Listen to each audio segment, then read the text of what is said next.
Okay, just now we have seen what is buoyant force. Buoyant force, why do the objects float or sink? Why do the objects float or sink? Here is a nail and here is a block. Okay, here is a nail and here is a cork. So nail has gone sink down, but the cork has not sunk down because of the upthrust, because of the upthrust. Okay, upthrust. Now in upthrust, if you see ahead, if you talk about the liquids, then each and every liquid will not have same upthrust. Okay, if you take this block, now if this block is kept in water, kept in water, then this block will have certain upthrust in water, but it will not be same when this block is placed in another liquid. Let us take, if this block is kept in a very highly dense liquid, okay, in highly dense liquid, if this block is kept, then in that liquid it will experience more upthrust. In water it will experience less upthrust, the same liquid, the same block. Okay, why? Because it depends upon density. The value of upthrust depends upon the density of the fluid for the same body. Okay, for the same body, if you place the same body in different liquids, if you place the same body in different liquids, if you place this block in water, then if it experiences certain upthrust, then if you place the same body in certain highly density liquid, okay, then it will experience more upthrust. It will come more with more upthrust, it will come upwards. Okay. Yes, so we were talking about the upthrust. Now how to decide whether who sinks down? It is the value of upthrust that decides. Okay, if you compare, then here weight is less of that body, but upthrust is more. And if you take about the nail, weight is more than the upthrust, that is why it sinks down. Okay, just comparative study. Okay, and this difference is because of the density. Now why does upthrust is less for nail and why upthrust is more for the body? It also depends upon the density of that body, also. So density of body is also important, density of liquid is also important. Okay, if the density of the body is lesser than the density of the fluid, if the density of the body is lesser than the density of the fluid, it will float. The density of the body is lesser than the density of fluid, then it floats. Okay, otherwise it will sink. Always remember this. Okay, then we have studied the comparative study. Now we will go on to the next point, that is Archimedes principle. What is that Archimedes principle? Archimedes principle, again we'll start with some questions like how much is the value of this buoyant force. We just know that buoyant force is helping the object to move upwards, but how much what is the quantitative analysis of this buoyant force? That is given by Archimedes principle. How much will be the value of this buoyant force? This is studied by the Archimedes principle. Okay, now let us do an experiment where we have let's study an experiment. Here there is a block which weighs 10 newtons downwards. Okay, its weight is 10 newtons. When its weight is 10 newtons, what happens? It has stretched. Let us take this scale is there. This is a string balance where 1 centimeter shows you 1 newton. Okay, 1 centimeter shows you 1 newton. That is, we'll write 1 newton per centimeter. Then it has showed 10 centimeters. Then we'll say that it has measured 10 newtons. Now suddenly when you place this block in water and measure, it sees that it measures that it is recording just 8 centimeters. That means only 8 newton it has measured. Why? Because its weight has become less? No, what must have happened is the fluid here must have given what? Upthrust. Okay, the fluid must have given certain upthrust to this body from bottom. Okay, that is what must have caused this body to reduce its weight. Okay, because this must be some upthrust acting due to the nature of the fluid, buoyant force, and this is already the natural weight. So what happens is that if before the body was in water, it has only one unbalanced force, that is weight. That's why it was measuring it, showing the weight in the scale. But now what happens? Now there is force of buoyancy also, 2 newton let us take.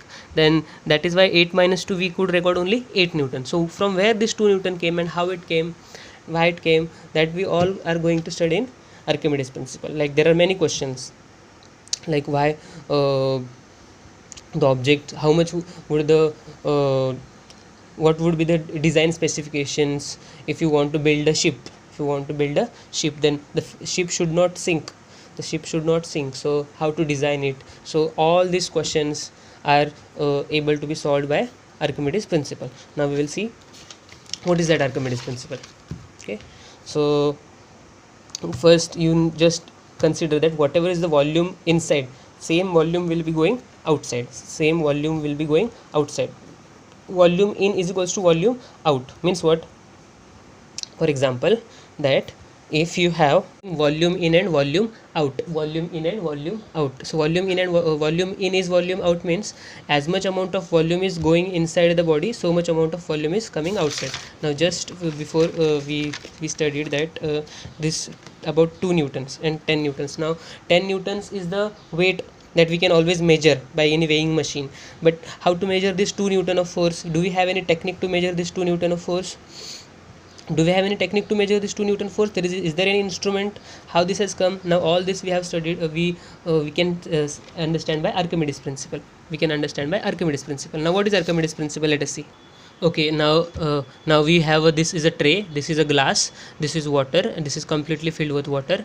Now what we want to see is that whenever an object is going inside, let us take this is a volume, this is certain volume, and this volume is going inside this. So what happens is that the volume of the container is fixed. Volume of the container is fixed. When the volume of the container is fixed, so if 10 centimeter cube of volume is going inside, so what does water's volume is also fixed. Now vessel's volume is also fixed. So when new 10 centimeter cube of volume is coming in, so say there should be some space made in that vessel for that new 10 centimeter. So what it does is it removes 10 centimeter cube outside. It removes 10 centimeter cube outside. That is why we know by one principle that volume going in is volume coming out, because there should be some space to allow in. So in order to allow the new space, it empties same amount of volume outside. So this is that one thing we will know when before studying Archimedes principle. Now when Archimedes was studying this principle, and when he sat into the bathtub, okay, sat into the bathtub, so what he sensed that he experienced an upward force on his body. He experienced an upward force on his body. Now how much that upward force was?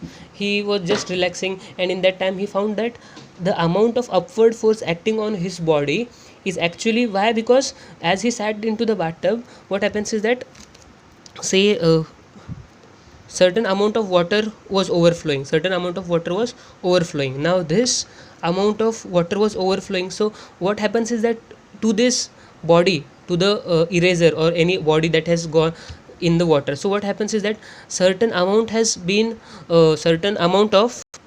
okay, to this eraser, what must have happened when this eraser was just dipped? So what happens is that this amount of water has come up and it has gone down. So who made this water come outside? Okay, this body, when this body went inside, this amount of water came outside, right? So when this water came outside, it came against the gravitational force, it rised up and it came outside. So what happens is that this much of weight was removed out, right? So this much weight has come outside, means this much weight has come upwards and it has come outside against this weight. So this much amount of weight of water has come outside the bowl, outside the vessel. How much amount of water has come outside the body? This much amount of water has, this much amount of weight has come outside. This much amount of weight should be inside the vessel. Why it has come out? Because it has opposed the gravitational force. Against opposing the gravitational force, this much amount of water weight has risen upwards and come down. That means what? When the Archimedes was relaxing in the bathtub, he sensed that there is some force acting on his body upwards as the water flowed outside. So what should be that same amount of water which is against the gravity, it is going up and falling outside. That means same amount of water should be experienced upwards. So what should be the value of upthrust? The value of upthrust should be equal to the weight of this displaced body. So what should be the weight?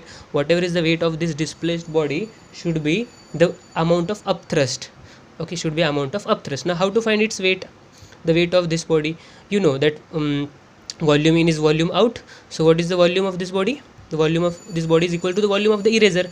If the eraser had 2 centimeter into 1 centimeter into 5, let us assume 2 into 1 into 5, that is 10 centimeter cube volume. So this body will also have 10 centimeter cube of volume. So 10 centimeter cube of volume, 1 centimeter cube is equals to 1 ml. So 10 ml of water will experience how much? 1 ml corresponds to 1 gram. 1 ml corresponds to 1 gram, so 10 grams of water is there. 10 grams of 10 ml means 10 grams of water, so 10 grams into what will be the weight? Weight will be equals to what? 10 grams is 0.01 kgs, right? 0.1 kg into 10, that is how much? 0.1 newton. So 0.1 newton should be the applied should 0.1 newton should be the applied upthrust acting on that eraser. Okay, applied acting on the eraser, but by something that eraser material's own weight is lesser than 1.1 newton. Okay, so what happens is that actually what happens is that not lesser, but it is greater than 0.1 newtons. The weight of the eraser is greater than 0.1 newton, that is why it is sinking in. Okay, so that is why it is sinking in. So we will study what is that in next point. That what happens is that just now we studied here. Okay, what did we study here? That if the weight is upthrust is more, then it will sink. This eraser has got sunk down. Why eraser has gone sunk down? Like the nail only is sunk down, because upthrust is less. 0.1 newton is less. Here if you consider, then just writing here 0.1 newton, then this weight is more. Let us take it is 0.2 newton. So what happens is that 0.2 newton is greater than 0.1 newton. That is why it must have sunk down, if you consider with the help of the eraser. So you understood what is that? Okay, now what Archimedes happened to do was he found a gold crown. His king said him to find whether the gold crown is pure or not. So what he did is when he found out while in the bathtub that the amount of upthrust is actually the weight of the volume displaced. Okay, weight of the volume displaced. So what did he do is he thought that if the golden crown, if I measure the weight of the golden crown, so he had to measure the he has to check whether the golden crown is pure or not. So what did he do is he just placed that golden crown in water and he measured the volume that is coming out. Now what happens? That volume of the gold, this much volume is equal to the volume of the golden crown. Yes, so what did he do is he measured the volume of this, that should be the volume of the golden crown, because volume in is volume out. Now he multiplied this volume with the density of the gold. Now what will be that? That will be the pure mass of the gold. Pure mass of the gold, right? So pure mass of the gold, if you multiply this volume with the pure density of the gold, then this value, density of gold into volume of gold, will give you the mass of the pure amount of gold. If this crown was pure, then this will give you the pure amount of gold. And if you multiply with G, you will find the weight. This weight is actually the weight of the pure gold. Now if you measure it in with the help of the spring balance, then this weight should be equals to the weight of the pure gold. So if these both values are matching, then you can say that the gold is pure. But what happens if suddenly there is some air molecules in it, there is some empty volumes in it, then what would happen? If it is from inside, it is vacuum, like there are some air spaces in it. So what should happen is that volume would come out same. If this was inside, there was air, it was not filled completely with gold, so volume will be coming out same. But if you multiply with G and find its weight, the weight of this body will be equal to the pure gold's weight. But weight of this body in market, if you not in market, but if you measure it with spring balance, its weight would be less. So actually it was this hint that made him learn that. So that is just the story. But what you have to remember is that the weight of this volume, the weight of this body is actually the upward force acting on this crown or any body which is dipped inside. Okay, this is what we will see here. Now this is a body whose mass is mg, whose upward force is buoyant force Fb, and there is some water that is displaced. Now as much amount of water is going inside, so much amount of water is coming outside. So we have shown both of them with the same colored highlight. Okay, the same amount of volume is going out. So what happens if you measure its weight mg? If you measure its weight by weighing machine, here you have a weighing machine scale. Okay, weighing machine scale. So its weight, whatever is the weight, that should be equals to the upward force experienced by the body, because this much amount of water has been okay, ह्यांचं wait होतं ना इथे, एवढा amount of, हा एवढा पाणी ह्याच्यात होता पहिला, ह्याच्यामध्ये असताना हा बाहेर आला म्हणजे काय झालं, ह्याचं स्वतःचं वेट ओव्हरकम करून हा बाहेर आला आहे, बरोबर ना. हा एवढा पाणी इथे होता तेव्हा ह्याचं वेट होतं काहीतरी, तर हा वेट सोडून हा खालचा वेट ॲक्ट होणारा अपोज करून हा बाहेर आला आहे, म्हणजे तेवढाच वर ढकलत हा बाहेर आला आहे, जेवढा ह्याचा वेट होता तेवढा, म्हणून अपथ्रस्ट पण केवढा असणार आहे, तेवढाच. Okay, so the force of buoyant force should be equals to the what? Weight of the displaced fluid. This is the Archimedes principle. So mg equals to fb, and now if it happens that a capital Mg, that is the weight of the body, is greater than the this weight, that means what? The body will sink down, because we know on Newton's laws, wherever the external unbalanced force is, same direction the acceleration is. If mg is more than fb, then acceleration will be downwards, that it will sink. If the unbalanced force is such that small mg is greater, that means force of buoyancy is greater, then acceleration will be in direction of net force. That means if unbalanced force is acting on this direction, then acceleration also will be in this direction. We have studied this in Newton's second law. Okay, so this is how they have designed the ships. Now what is the last point in the lesson is relative density. Now what is relative density? Relative density means relative density is the density when compared with water. We know what is the density of water is 1000 kg per meter cube. Always remember, in 1 meter cube, if you take 1 meter length, 1 meter breadth, 1 meter length, 1 meter breadth, and 1 meter height, and this is 1 meter cube. So whatever its mass of that water, it will be how much? 1000 kg. So what is the density? Density means what? How mass per unit volume. Okay, in that volume, how much is the mass? That is the density. So in 1 meter cube of volume, what will be the mass occupied by that? 1000 kg. But if you take same 1 meter cube of gold, 1 meter cube of gold, let's say 1 meter here, 1 meter cube, and 1 meter length, 1 meter breadth, and 1 meter height, if you take that much amount of volume of gold, 1 meter cube of volume of gold, so it will not measure 1000 kg, it will measure how much? 1900 kg, same amount. So what do you sense that this 19,300 kgs will be the weight of the gold in 1 meter cube itself. That means how much times more than the water? It is 19.3 times. So 19.3 times denser is gold than water. So what do we say? That we always say that density of gold is 19.3. So this is called as relative density. Relative density means compared with water, what is the density of the material. The density of any material is, relative density of any material is nothing but how much times it is that of compared with water. So what is relative density? Finally, relative density is the density of the material when compared with gold. So now the lesson is over, so you have to complete the in text questions as well as exercises, and then we will have to start with the IIT syllabus. Before that, you just complete all the in-text questions and answers, and send any doubts if you have.